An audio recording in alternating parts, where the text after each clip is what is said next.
सरकारी डाक्तरखाना को जाउथबा रोगी माने सरकारी औषध पाउनथबा बेले खेल पड़िया रे गदा होई पड़िछि सरकारी औषध एवं सिरप। मयूरभंज जिला उदोला हाईस्कूल खेल पड़िया रे एही भली चित्र देखिबाकु मिलिछि।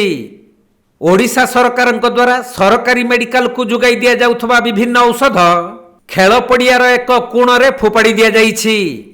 जहाँकि आंटीबायोटिक एसिड सिरप और विभिन्न प्रकार गुरुत्वपूर्ण औषध फोपड़ा जाइछि। केतेक औषधर एक्सपायरी होई नथिबा बेले आउ किछि एक्सपायरी होई जाइछि। तेबे किए एवं कोन पई एही औषध सबको फोपाड़ी देला ताकू नै उठिछि प्रश्न।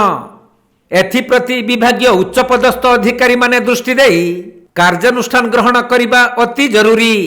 पड़िया देखिलु जे बहुत दिन होला धरी एटी मेडिसिन गुडा पड़ी जोड़ा जो ओडिशा सरकार मेडिसिन उदा हॉस्पिटल आसी बोधे फिंगाई के रखाई तो एठारे किसी अच्छी एक्सपायरी मेडिसिन अच्छी आउ किसी एक्सपायरी जाई नै जार 2026 पर्यंत एक्सपायरी अच्छी भल मेडिसिन अच्छी जोड़ा सरकार लोक को दे परिवो तो सही मेडिसिन आसी एटी पड़ी तो उदला हाईस्कूल पड़े पड़ी हाईस्कूल पड़े जो पाचेरी अच्छी डीआई ऑफिस पाचेरी साइड रे हाईस्कूल पड़े सामने अशक्त बाहर पड़ी केते पाखा पाखी हो मेडिसिन प्राय तो 4-5 गुरा मेडिसिन हो तो मेडिसिन पकेवा द्वारा कौन एठारे तो एक पड़िया असना होची आ छोट छोट पिला जो आसुन खेलिया पे तो ये मेडिसिन को मु आखि सामने देखि जे हम खेलते समय छोट छोट पिला माने मेडिसिन को टेकी नहीं जाउथले तो नहीं हम साने खेला खुली करथुवे किबा यदि साने को छोट तो माइंड तो एते मैच्योर नहीं ना तो खाई खोई कर दोथुवे तांकर किसी क्षति हला एटा तो सरकार बुझियो ना तां घर लोग बुझियो एटा तो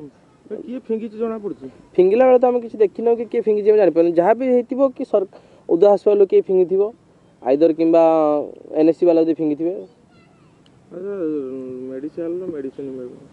मेडिकल तो मेडिसिन मिलू ना किंतु मेडिसिन आसी एटी मेडिसिन फिंगा होची आपण एटी देखि परबे मो पारे मेडिसिन भी अछि मु निजे चेक करछि 2026 पर्यंत एक्सपायरी डेट अछि। मयूरभंज जिला उदोलारू बसंत बेहरांक रिपोर्ट कोणार्क लाइव।